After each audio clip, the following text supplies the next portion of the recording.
안녕하세요, 여러분. 환영하고 축복합니다. 349일차입니다. 야고보서 발생이라는 주제로 오늘부터 야고보서 말씀을 함께 나누겠습니다.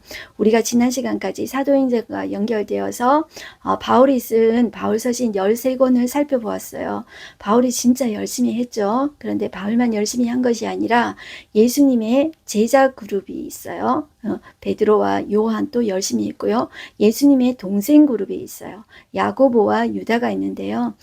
이 오늘 하는 이 야고보는 예수님의 동생이죠. 자, 예루살렘 교회에 베드로를 이어서 20년 동안 담임 목사 역할을 이제 수행했습니다. 이 야고보는 예수님의 살아생전에는 예수님 믿지 않았죠. 예수님 미쳤다 이러고 이제 이상한 거 아니냐 이렇게 하고 왔는데 부활하신 예수님을 개인적으로 만났어요. 예수님이 찾아갔어요. 그리고 나서 그 예수님을 믿게 되는데 이 야고보는 야고보에서 보면 자기를 절대로 예수님의 동생이라는 표현을 절대로 하지 않습니다. 나는 예수 그리스도의 종이다. 그는 나의 주님이시다. 이렇게 고백하고 있어요. 그를 하나님이시다. 그렇게 고백하고 있어요.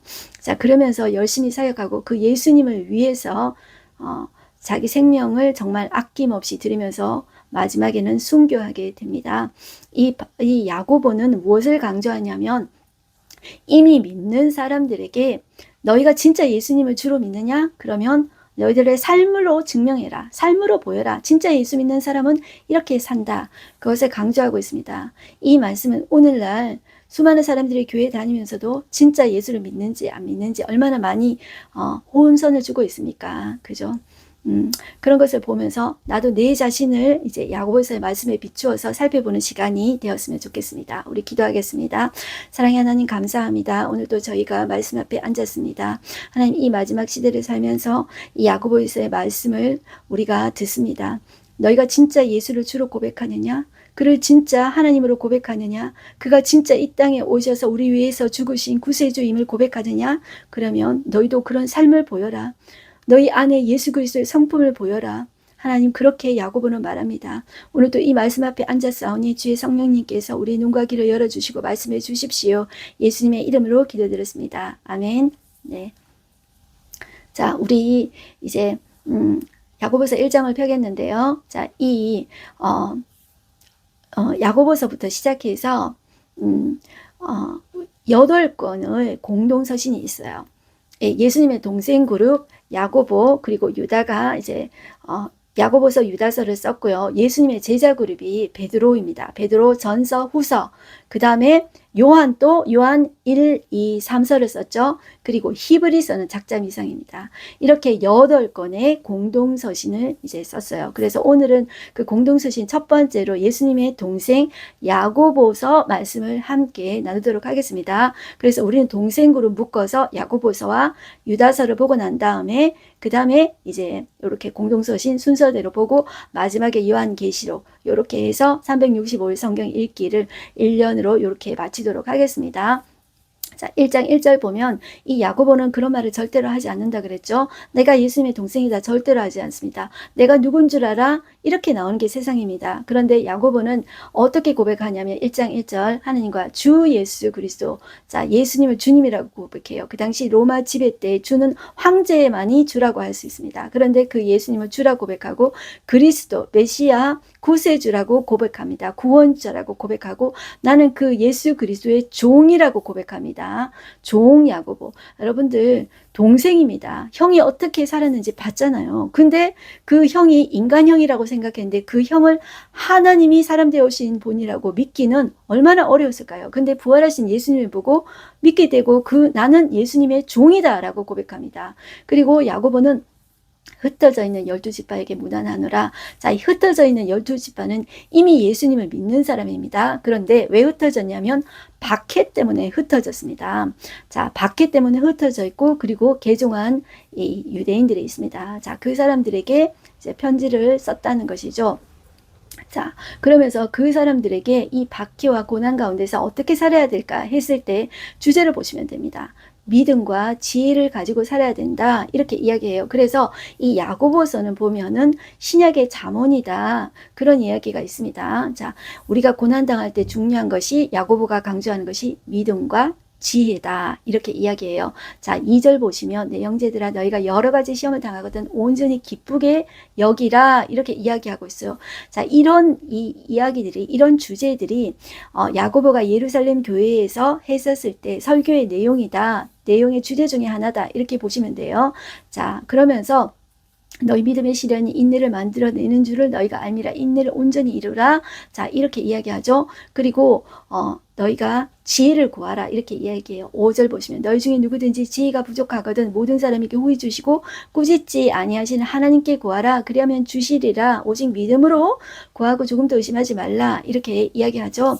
자, 우리가 이 고난과 이 어려운 가운데서 중요한 것이 믿음과 지혜다. 자, 이것을 구하는 우리가 되었으면 좋겠습니다. 그 다음에 주제가 뭐냐 하면은 이 야고보는 이 부함 이것에 대해서 강조를 많이 하는데요. 9절 보시면 낮은 형제는 자기 높음 자랑하고 부한 자는 자기 낮아짐을 자랑하시니 이는 그가 풀의 꽃과 같이 지나감이라 이렇게 이야기해요. 부한 자는 그래서 겸손해야 된다는 거예요.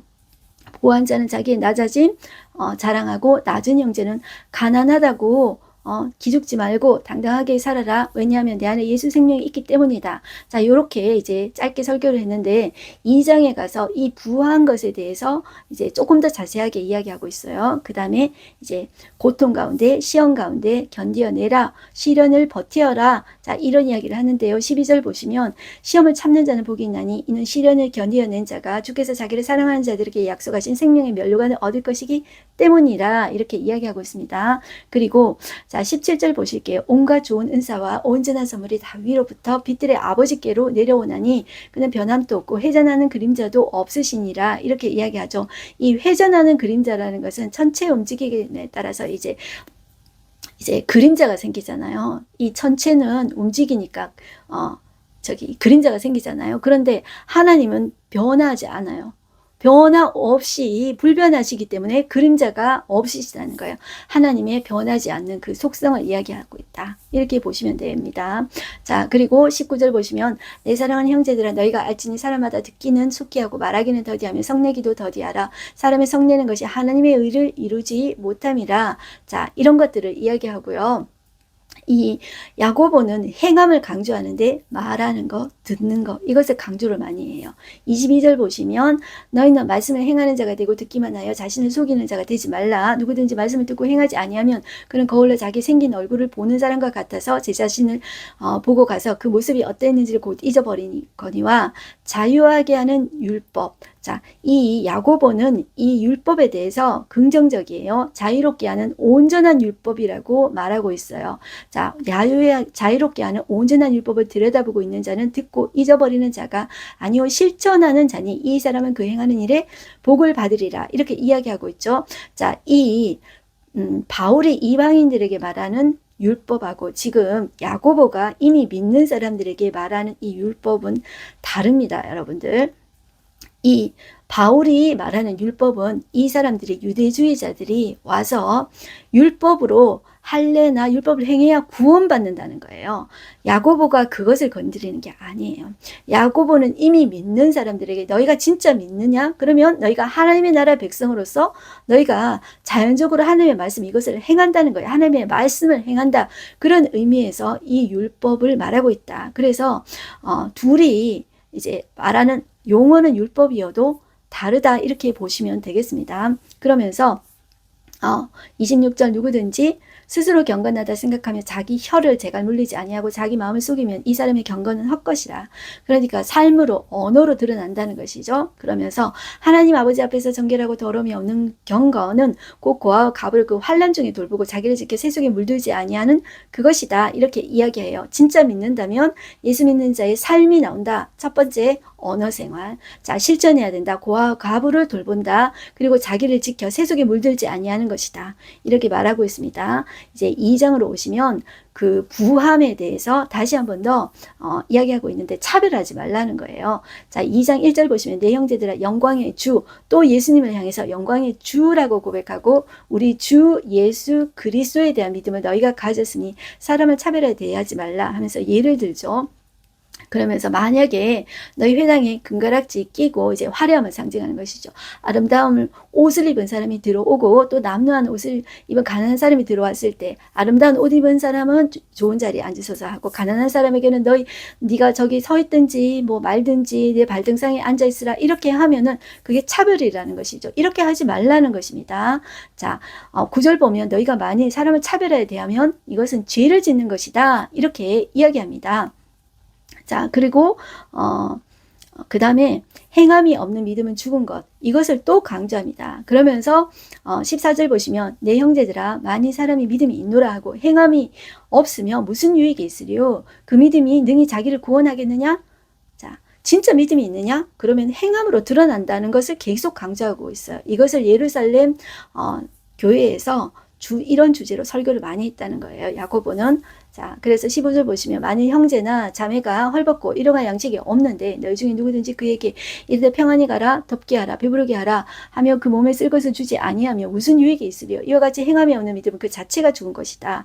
이렇게 이야기하면서 아브라함의 예를 들고 있어요. 자, 21절 보시면 아브라함을 예로 들면서 우리 조상 아브라함이 그 아들 이삭을 제단을 바칠 때 행함으로 의롭다 하심을 받은 것이 아니냐 이렇게 이야기해요. 자, 여기에 바울도 같은 예를 들었는데요. 아브라함이 믿음으로 이제 의롭다 하심을 받았다. 이 말인데 이 야고보는 꼭 그거를 강조하고 있어요. 행함으로 증명되는 믿음이에요. 똑같은 믿음이에요. 똑같은 믿음인데 야고보가 말하는 믿음은 진짜 믿음은 행함으로 드러나는, 행함으로 증명되는 믿음이라는 거예요. 그러니까 행함으로 구원받는다는 게 아니에요. 야고보도 행함으로 증명되는 믿음, 진짜 믿음이 있으면 그것이 행함으로 드러난다. 이것을 야고보는 강조하고 있는 거예요. 그래서 오늘날 우리 그리스도인이라 말만 하면서 말은 번지르하게 잘하는데 우리의 삶이 따르지 않는 오늘날 그리스도인들을 향해서도 말하고 있다. 이렇게 보시면 좋겠습니다. 자, 그래서 23절 보시면 이 성경에 이른바 아브라함이 하나님을 믿으니 이것을 의로 여기셨다는 말씀이 이루어졌고 그는 하나님의 벗이라 칭함을 받았으니 이로보건대 사람이 행함으로 의롭다 하심을 받고 믿음으로만은 아니니라. 자, 이 야고보가 말하는 이 믿음은 행함으로 증명되는 믿음이다. 자, 그리고 그냥 이제 입으로만 그냥 주여 주여 하고 그냥 입으로만 믿는다. 그런 믿음은 진짜 믿음이 아니라는 것이에요. 26절 보시면 영혼 없는 몸이 죽은 것 같이 행함이 없는 믿음은 죽은 것이라. 진짜 믿음이 있느냐, 살아있는 믿음이 있느냐, 그것은 행함으로 드러난다고 야고보는 강조하고 있어요. 이것을 이제 주로 설교를 했다. 야고보는 그렇게 보시면 돼요. 그리고 야고보가 강조하는 것이 말이라 그랬죠. 말에 대해서 또 이야기합니다. 3장 보시면 말에 실수가 없도록 하라 이렇게 이야기하죠. 1절 내 형제들아 너희는 선생된 우리가 더 큰 심판을 받을 줄 알고 선생이 많이 되지 말라. 우리가 다 실수가 많으니 만일 말에 실수가 없는 자이면 곧 온전한 사람이라. 능히 온몸 또 굴레 씌우리라. 우리가 말들의 입에 재갈 물리는 것은 우리에게 순종하게 하려고 그 온몸을 제하는 것이라. 자, 그러면서 우리의 언어 생활을 조심하라 이렇게 하는 거예요. 자, 6절 보실게요. 혀는 곧 불이요 불의의 세계라. 혀는 우리 지체 중에서 온몸을 더럽히고 삶의 수레바퀴를 불사르나니 그 사르는 것이 지옥불에서 나느니라. 자, 8절에도 혀는 능히 길들일 사람이 없나니 시제하는 악이요 죽이는 독이 가득한 것이라. 이것으로 우리가 주 아버지를 찬송하고 또 이것으로 하나님의 형상대로 지음을 받은 사람을 저주하나니 한 입에서 찬송과 저주가 나오는도다. 내 형제들아 이것이 마땅하지 아니하다 이렇게 이야기하고 있어요. 그래서 우리가 정말로 믿는다면 우리의 언어, 말 이것을 참 조심해야 된다는 거예요. 그리고 위로부터 난 지혜, 고난 가운데 지혜가 중요하다고 야고보는 계속 강조하고 있어요. 자, 이 지혜가 위로부터 난 지혜가 있으면 땅에서부터 난 지혜가 있죠. 이게 이제 그 세상적인 지혜예요. 자, 14절 한번 볼까요? 그러나 너희 마음속에 독한 시기와 다툼이 있으면 자랑하지 말라. 자, 우리 속에 이제 하늘에서부터 온 지혜가 아니라 땅에서부터 온 지혜가 뭐냐면 시기, 다툼 이런 거예요. 자, 이런 것이 있으면 자랑하지 말라. 진리를 거슬러 거짓말하지 말라. 자, 이런 지혜는 위로부터 온 것이 아니요 땅의 것이라 이야기하고 있죠. 땅에 속한 지혜라는 것이에요. 자, 이것은 정욕의 것이요 귀신의 것이다. 자, 사탄의 것이다. 이렇게 이야기해요. 그리고 시기와 다툼이 있는 곳에는 혼란과 모든 악한 일이 있다. 이렇게 이야기해요. 자, 그러면서 우리는 위로부터 난 지혜를 구하라는 거예요. 위로부터 난 지혜는 어떻게 이제 우리가 판가름할 수 있냐면 하나님의 주권을 인정하기 때문에 하나님을 신뢰하기 때문에 하나님의 성품이 드러나요. 그래서 하나님의 성품이 드러나는 것이 첫째 성결, 그다음에 화평, 관용, 양순, 긍휼, 선한 열매가 가득하고 편견과 거짓이 없나니 화평하게 하는 자들은 화평으로 심어 의의 열매를 거둔다 이야기하고 있습니다. 그 다음에 4장 오시면 교회 안에 또 어떤 문제가 있냐면 교회 안에 싸움과 다툼이 일어난다는 거예요. 그런데 그 이유가 뭐냐면 욕심이에요. 욕심, 정욕이에요. 이 정욕은 내 이기적인 욕망을 정욕이라고 합니다. 자, 이것 때문에 다툼이 일어난다는 거예요. 야고보 시대뿐만 아니라 오늘 현대 시대에도 싸움이 왜 일어날까, 다툼이 왜 일어날까요? 내 이기적인 욕심, 정욕 때문이라고도 볼 수 있습니다. 자, 4장 1절 보시면 너희 중에 다툼이 어디로부터 나느냐? 너희 지체 중에서 싸우는 정욕으로부터 나는 것이 아니냐? 너희가 욕심을 내어도 얻지 못하며 살인하며 시기하여도 능히 취하지 못함으로 다투고 싸우는도다. 그러니까 정욕, 욕심, 이런 내 개인적인 욕망이 있잖아요. 이것 때문에 이런 다툼이 일어난다는 것이죠. 그런데 이것은 세상적인 이 사람들이 하는 거고 교회 안에서 하나님의 공동체는 세상과 달라야 된다는 것이에요. 자, 4절 보시면 가늠한 여인들아 세상과 벗된 것이 하나님과 원수됨을 알지 못하느냐? 왜 이 이야기를 하냐면 이 간음이라는 것이 내 이기적인 욕망, 정욕을 말하거든요. 내가 원하는 것을 이제 얻기 위해서 이렇게 배우자까지 이제 배우자를 두고도 이제 다른 사람과 이제 관계를 맺는 것이죠. 자, 이것이 세상과 벗된 것, 세상과 짝된 것이라는 거예요. 자, 이것이 하나님과 원수되었다. 이렇게 이야기해요. 그러니까 이 정욕을 품는 것이 세상과 이제 짝된 것이고 그것은 하나님과 원수된 것이다. 그러니까 이게 두 개 같이 갈 수가 없다는 말이에요.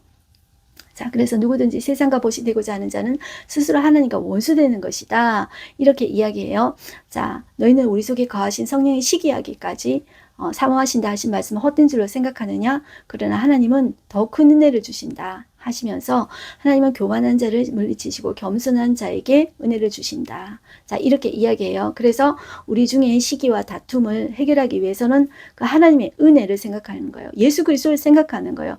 예수 그리스도를 생각하면 하나님이 되신데 그분이 인간의 몸을 입고 오셨잖아요. 그렇기 때문에 그분을 생각하면 우리는 겸손할 수밖에 없는 거예요. 그래서 자, 이 시기와 다툼 가운데서 어떻게 우리가 해결책을 이제 가질 수 있냐 했을 때 하나님을 생각하는 거예요. 그래서 7절 보시면 그런즉 너희는 하나님께 복종할지어다. 첫 번째가 하나님께 복종하는 거예요. 하나님께 복종하고 그 다음에 마귀를 대적해요. 무조건 이거는 이제 시기와 다툼 이거는 사탄이 주는 거니까 사탄을 쫓는 거 이것만 하는 것이 아니고요. 먼저 내가 하나님께 복종해야 돼요. 내가 하나님의 편이 돼야 되지 하나님이 내 편 되는 거 아니에요. 내가 하나님 편이 되어야 돼요. 먼저 그리고 하나님께 복종하겠습니다. 고백해야 돼요. 자, 하나님께 복종하고 그 다음에 해야 될 것이 마귀를 대적하는 거예요. 그러면 너희를 피하리라 이야기하죠. 그 다음에 하나님을 가까이 해야 돼요. 그 다음에 두 마음 품으면 안 되고 마음을 성결하게 해야 돼요. 그리고 진실로 슬퍼하고 애통하며 회개해야 돼요. 진실한 회개. 그리고 10절 주 앞에서 낮추라. 그리하면 주께서 너희를 높이시리라.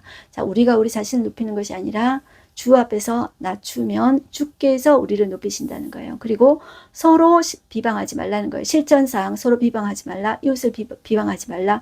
말로 제지지 말라는 거예요. 왜냐하면 입법자와 재판관 오직 한 분이시니 그가 능히 구원하시기도 하고 멸하시기도 하시니라. 넌 누구에게 이웃을 판단하느냐? 여러분들 내가 하나님의 형상이면 그 이웃도 하나님의 똑같은 형상이에요. 그렇기 때문에 함부로 이제 말을 해서는 안 돼요. 함부로 내가 상처 입었다고 해서 내가 오해할 수도 있는 문제거든요. 그렇기 때문에 그 하나님의 형상인 그 사람에 대해서 내가 함부로 말하고 판단해서는 안 된다. 이렇게 보시면 되겠습니다. 그러면서 부로 인해서 어떤 자신의 재물이 영원할 것이다 생각하는 사람들에게 그들의 생각을 경고하는 내용이 나와요. 요거는 조금 오해할 수도 있으니까 한번 나눠보기로 할게요. 13절 보시면 들으라 너희 중에 말하기를 오늘이나 내일이나 우리가 어떤 도시에 가서 거기서 1년을 머물며 장사하며 이익을 보리라 하는 자들아. 자, 내일을 너희가 알지 못하는도다. 너희 생명이 무엇이냐? 너희는 잠깐 보이다가 없어지는 안개니라. 자, 이 이야기를 왜 하냐면 여러분들 뭐가 문제지? 이런 생각 들지 않습니까? 아니 우리가 어떤 도시에 가서 지금 우리 도시의 경기가 안 좋으니까 지방에 내려갈 수도 있고 1년이나 또 몇 년 머물면서 장사하고 이익을 보는 게 뭐가 문제지? 이렇게 생각할 수 있지 않습니까? 그런데 계획하거나 이제 장사를 해서 이익을 보는 게 문제가 있다는 게 아니라 뭐가 문제가 있냐면 이 모든 것이 하나님의 뜻이 있다는 거예요. 하나님의 주권이 있는데 하나님의 주권을 생각하지 않고 그냥 내가 어떻게 하면 돈을 잘 벌을까? 어떻게 하면은 이제 뭐 하나님이 보이는지 안 보이는지 모르지만 그냥 내가 돈을 많이 벌어볼까? 요렇게 생각한다는 거예요. 그래서 이거는 지극히 내 중심적으로 계획하는 그것을 이야기한다. 이렇게 보시면 돼요. 그러니까 우리의 인간의 삶이 얼마나 이제 허무한지 안개와 같다는 거예요. 이 안개는 여러분들 햇빛이 딱 나면은 순식간에 사라지는 게 안개예요. 우리 인생이 안개 같다는 거예요. 그러니까 우리가 어떤 일을 계획하더라도 하나님의 뜻을 묻는 거예요. 하나님이 주인이시다. 그것을 인정하는 거예요. 제 인생의 주인이 하나님이십니다. 그것을 인정하고 하나님을 넣어서 계획하라는 거예요. 그러니까 하나님 없이 내 잔머리 굴려가지고 어떻게 하면 이렇게 속여가지고 돈 많이 벌어볼까? 자, 요런 생각을 여러분들이 허탄하다, 안개 같다, 허무하다 이렇게 말한다고 여러분들 보시면 돼요. 자, 그래서 15절 너희가 도리어 말하기를 주의 뜻이면 우리가 살기도 하고 이것이나 저것을 하리라 하거늘. 그러니까 주님이 내 인생의 주인이십니다. 하나님이 내 인생의 주인이십니다. 주의 뜻을 먼저 물어보는 거예요. 자, 이것이 중요하다는 거예요. 자, 이제도 너희가 허탄한 자랑을 하니 그러한 자랑은 탁한 것이라. 하나님을 넣지 않고 내 머리 굴려가지고 어떻게 돈 많이 벌어보려 하는 거. 이거는 안개같이 사라질 거예요. 그러므로 사람이 선을 행할 줄 알고도 행하지 아니하면 죄니라. 그러니까 바른 것이 무엇인지 너희가 안다면 하나님이 주인이신 줄 알고 계획하고 그리고 선을 행하는 것을 지금 미루지 말아라. 자, 이렇게 말씀하고 있습니다. 그 다음에 5장에 오시면 연결해서 부한자들에게 주는 경고를 해요.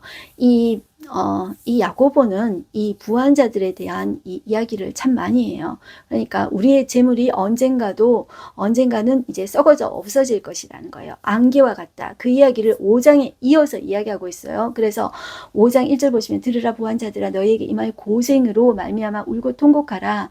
왜냐하면 이들에게 심판이 임할 것이기 때문이에요. 너희 재물은 썩었고 너희 옷은 젖먹었으며 너희 금과 은은 녹이 슬었으니 이 녹이 너희에게 증거가 되며 불같이 너희 살을 먹으리라. 자, 이 악한 부자들 이야기예요. 여러분들 부자가 다 잘못된 게 아니에요. 하나님이 그 부자를 이렇게 부자 되게 하신 것도 있어요. 자, 그러면 그 영향력을 선한 영역을 발휘하면 돼요. 그런데 지금 여기 말하는 것은 악한 부자들을 이야기한다. 이렇게 보시면 돼요. 그 악한 부자들은 하나님이 심판하신다. 이렇게 보시는 거예요. 자, 그렇게 보시고 자, 우리는 이런 이 어려운 세대 가운데 이 마지막 시대에 그러면 어떻게 살아야 될까 했을 때 이 야고보 시대도 믿는 사람이 박해받고 고난받고 가난하게 살았어요. 그럼에도 상대적으로 부자인 사람은 몇 명 있었겠죠. 그런데 대부분의 사람들이 얼마나 가난했겠습니까? 그런 사람에게 붙잡아야 될 것이 인내예요. 그런데 이 야고보는 참아라, 길이 참아라 이것을 3번 이야기해요. 3번이 완전수잖아요. 길이 참으라, 길이 참으라 3번 이야기합니다. 참을 수 있는 이유는 심판주가 계시기 때문이라는 거예요. 자, 7절 한번 보실까요? 그러므로 형제들아 주께서 강림하시기까지 자, 그가 오신다는 거예요. 주께서 예수님께서 재림하신다. 그것을 기억하고 길이 참으라. 3번 반복이에요. 농부가 땅에서 귀한 열매 바라고 길이 참아. 자, 2번째죠. 이른 비와 늦은 비를 기다리다니. 자, 이 유대 지역에서 이른 비는 가을비예요. 늦은 비는 봄비거든요. 우리하고 다르죠. 하나님께서 그 비를 주시잖아요. 자, 그것처럼 너희도 길이 참고 자, 마음을 굳건하게 하라. 주의 강림이 가까우니라. 예수님께서 오신다. 그것을 참고 기다려라. 이렇게 이야기해요. 여러분들 이제 참을 인자가 한문으로 어떻게 되냐면 이 제일 밑에 마음심이 있고요. 그 위에 칼도자가 있어요. 내 마음에 칼이 있어도 참는 것이라는 뜻이래요. 여러분들 마음에 칼이 있는데 어떻게 참을 수 있을까요? 우리 힘으로서는 참을 수가 없죠. 자, 그래서 옛날에 이런 말이 있습니다. 이 속담에 참을 인 3번이면 살인도 면한다 이런 말이 있는데요.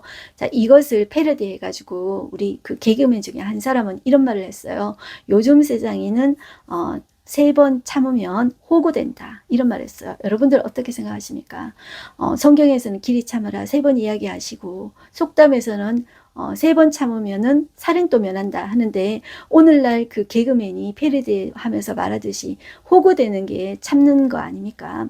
그게 세상의 가치입니다. 그런데 예수님이 오실 때까지 너희는 길이 참아라. 우리가 어떻게 참을까요? 여러분들, 참는다는 그 전제가 뭐냐 하면은 내가 억울하다는 거예요. 내가 억울함을 전제로 하는 거예요. 억울한데 어떻게 참냐면 주님이 참으라고 하셨으니까 그 약속의 말씀을 믿음으로 기다리는 거예요. 주께서 하십니다. 그것을 기다리는 거예요. 그러니까 주님이 언제 재림하실지 모르지만 주님께 그 심판을 맡기는 거예요. 주께서 하십시오. 주께서 하십시오. 이것으로 이겨내는 거예요. 그러니까 이것이 믿음의 반응이라는 거예요. 자, 참는 것은 억울함을 전제로 한다. 그거 꼭 기억하시고, 이것을 내 힘으로는 기다릴 수 없다. 주께서 하십니다. 이 믿음으로 이겨내라. 그것을 말하고 있다는 거예요. 그리고 9절, 형제들아 서로 원망하지 말라. 자, 그리하여 심판을 명하리라. 심판주가 문 앞에 서 계시니라. 똑같은 이유입니다. 원망도 하지 말아라. 왜냐하면 심판주가 계시기 때문이라는 것이죠. 그가 하신다. 그것을 참으라. 기억하라는 것이죠. 그러면서 욥의 인내를 이야기합니다. 11절, 보라 인내하는 자를 우리가 복되다 하나니 너희가 욥의 인내를 들었고 주께서 주신 결말을 보았거니와 너희들 그 끝을 보았지. 주는 가장 자비하시고 긍휼히 여기시는 이시니라. 주님께 맡겨라. 그 주님을 믿으라. 주께서 하십니다. 그것을 고백하는 저와 여러분들 되십시다. 그리고 우리가 어려운 가운데 있으면 고난 중에서 인내하면서 함부로 서원 기도를 할 수가 있어요. 그죠? 함부로 맹세할 수 있어요. 하나님 앞에. 그러니까 함부로 맹세하지 말라 이야기예요. 12절 보시면 내 형제들아 무엇보다도 맹세하지 말지니 하늘로나 땅으로나 아무 다른 것으로도 맹세하지 말고 오직 너희가 그렇다고 생각하는 것은 그렇다 하고 아니라고 하는 것은 아니라요. 정죄받을 면하라. 그러니까 고난 가운데 함부로 여러분들 맹세해서는 안 된다. 그리고 우리의 고난 가운데 공동체 가운데 서로 이제 기도해 주라는 거예요. 그래서 고난당하는 자 있느냐? 그는 기도할 것이요. 즐거워하는 자 있느냐? 그는 찬송할지니라. 이 기도하고 찬송하는 것은 하나님께 반응하라는 거예요. 즐거워도 하나님께 찬송하고 고난당할 때도 기도하고 하나님께 반응하라는 거예요. 그리고 병든 자는 교회 장로들을 청하라는 거예요. 교회 리더를 청하라는 것입니다. 그리고 그들은 기름을 바르며 그를 위해 기도하라고 하는 거예요. 기름을 바른다는 것은 구약의 여러분들 왕, 제사장, 선지자 이 직분에게는 기름을 부어서 했습니다. 이것은 뭐냐면 자기 자신의 능력과 힘으로 왕, 제사장, 선지자 하지 말고 하나님께서 하신다는 거예요. 하나님께서 임명하신다는 거예요. 이것은 자신의 능력이 아니라 병을 고치는 것도 하나님이 하신다는 의미로, 상징적인 의미로 이 장로들, 리더들이 기름을 바른다, 붓는다 이런 행위다고 이렇게 보시면 돼요. 자, 하나님이 하신다는 것을 믿으면서 기도하십시오. 이 말입니다. 자, 그러면서 믿음의 기도는 병든 자를 구원하시니 주께서 그를 일으키시리라. 혹시 죄를 범하였을지라도 사하심을 받으리라. 이렇게 이야기하고 있습니다. 자, 그러면서 이 야고보는 엘리야에 대해서 참 모델로 삼았는데요. 자, 이 서로 이제 의인의 강구는 역사하는 힘이 크다 하면서 이 야고보는 엘리야를 예를 들고 있어요. 17절 보시면 엘리야는 우리와 성경이 같은 사람이로되 그가 비가 오지 않기를 간절히 기도한즉 3년 6개월 동안 땅에 비가 오지 아니하고 다시 기도하니 하늘이 비를 주고 땅이 열매를 맺었느니라. 자, 이 엘리야의 기도와 영성에 대해서 이 야고보가 클릭되었던 거예요. 그래서 이 야고보는 엘리야도 우리하고 같은 사람이었다. 그것처럼 꾸준하게 기도하는 거예요. 그래서 야고보의 별명이 낙타 무릎이에요. 낙타 무릎이 얼마나 무릎을 꿇고 이렇게 했으면은 이게 무릎이 딱딱하잖아요. 하도 기도를 많이 해가지고 딱딱해요. 우리 옛날에 믿음의 선배들 보면은 교회 마룻바닥에 하도 무릎을 꿇고 있어가지고 무릎이 딱딱한 거예요. 그 무릎에 병이 난 거예요. 그리고 그들의 방석을 보면 무릎 자국이 있어요. 무릎 자국 2개 자국이 있어요. 그 우리 믿음의 선배들의 흔적인 것이죠. 그래서 실제로 야고보도 그런 삶을 살았다는 거예요. 그리고 이 야고보가 한 62년경에 순교당하면서 죽으면서 여러 가지 몇 가지 설이 있어요. 자, 이게 성전 꼭대기에서 이 사람들이 떨어뜨려가지고 유대주의자들이 그 야고보를 돌로 치고 그뿐만 아니라 몽둥이로 때려서 죽였다고 그래요. 너무나도 비참하죠. 그리고 또 다른 또 설이 있는데요. 자, 이 로마의 행정관이 바뀔 때 3개월 동안 기간이 있었는데 그 대제사장이 빠르게 사내들인 공의를 수집해가지고 이 야고보를 사형시켰대요. 그런 뭐 설이 있는데 어느 것이 맞는지는 모르지만 일단 그 야고보는 순교당했다는 것이 이제 그거는 맞기는 맞아요. 자, 이렇게 자신의 생명을 내어놓고 이제 야고보는 이제 순교당했습니다. 그동안에 열심히 이제 기도하고 낙타무릎이 될 정도로 정말 교회를 위해서 기도했는데 그 끝이 무엇입니까? 순교입니다. 그럼에도 불구하고 주를 부인하지 않습니다. 그것은 누가 그 억울함은 이 야고보의 억울함은 누가 풀어주실까요? 주가 하신다는 것이죠. 우리 믿음의 선배들이 그렇게 살았습니다. 그것처럼 우리도 내 때가 아니라 하나님의 때에 우리의 억울함을 풀어주시리라 생각하고 기도하며 기다리는 우리가 되었으면 좋겠습니다. 그럴 때 우리가 어떤 어려운 가운데 있을지라도 기가 막힐 웅덩이와 수렁에서도 우리를 끌어올리시고 우리의 발을 반석 위에 두시고 그리고 우리의 걸음을 경고케 하시는 그 주님을 만나기를 바랍니다. 제가 고난 극복을 쓴 한창수 목사님이라는 분이 있습니다. 그분이 말씀하시기를 우리 많이 들었던 말씀입니다. 고난은 변장하고는 축복이다. 그리고 고난은 우리의 영적 잠을 일깨우는 영적인 기상 나팔 소리다. 그리고 고난은 우리를 명품을 만드시는 그 하나님의 손길이다. 그 다음에 고난은 용광로다. 그렇게 이야기하면서 그 용광로 시험 가운데 용광로는 불을 완전히 뜨겁게 데우잖아요. 완전히 그 용광로 불 가운데서 화상의 흔적이 남는 것이 아니라 우리 어떤 흔적이 남냐 하면은 예수 흔적이 남는 거예요. 그 고난 가운데서 다 날아가 버리고 하나님의 얼굴이 보이고 그 고난 가운데서 예수님의 십자가가 보이는 거예요. 그리고 우리 가운데 화상의 흔적이 남는 것이 아니라 우리 안에 예수의 흔적이 남는 것이라는 거예요. 그래서 여러분들 이 마지막 시대를 어떻게 살아가겠습니까? 고난 받는다 생각하면 두려워서 할 수가 없고요. 하나님이 우리를 만들어 가실 것이다. 그리고 자, 주께서 하십니다. 주께서 해결해 주십니다. 거기에 맡기는 저와 여러분들 되십시다. 오늘 하루 한 절 말씀 보겠습니다. 내 형제들아 너희가 여러 가지 시험을 당하거든 온전히 기쁘게 여기라고 말씀하고 있습니다. 어떻게 기쁘게 여길 수 있겠습니까? 하나님께 맡기는 것밖에 없습니다. 그럴 때 우리는 이 힘든 상황에 함몰되지 않고 그 안에 담긴 의미를 믿음으로 바라보면서 이겨낼 수가 있게 됩니다. 우리 기도하겠습니다. 하나님 아버지 감사합니다. 오늘도 야고보서 말씀을 들었습니다. 이 마지막 때를 살면서 하나님 아버지 우리가 진짜 믿느냐? 그러면 너희가 삶으로 너희 믿음으로 너희 말로 그렇게 살아라. 예수 믿는 사람의 삶을 보여라. 야고보는 이렇게 말합니다. 그러면서 자기 자신도 낙타 무릎처럼 늘 기도하며 그 딱딱한 무릎으로 하나님 앞에 기도하며 예수 그리스도 때문에 그는 순교당했습니다. 그가 우리에게 말하기를 참아라. 길에 참아라. 심판주가 계신다. 주께서 하신다. 그렇게 우리에게 말하였습니다. 하나님 우리가 얼마나 참을 수 있을까요? 우리가 무엇 때문에 참을 수 있을까요? 우리가 참을 수 있는 근거는 오직 예수님밖에 없습니다. 그가 우리 위해서 죽으셨고 그가 우리 위해서 생명 주셨기 때문에 우리가 그 예수님을 생각할 때 참을 수가 있습니다. 오늘도 하나님 아버지 이 힘든 세상 급격하게 변하는 세상 혼란한 세상 가운데 하나님 우리가 우리 안에 하나님 아버지 예수님을 생각하게 해주시옵소서. 용광로 같은 시험이 우리에게 있을지라도 하나님 우리 안에 그런 시험들보다 중요한 것 예수님의 흔적이 우리 가슴속에 새겨지게 하여 주시옵소서. 예수님의 이름으로 기도드렸습니다. 아멘. 여러분들 오늘도 하나님의 자녀로 승리하십시오. 화이팅입니다.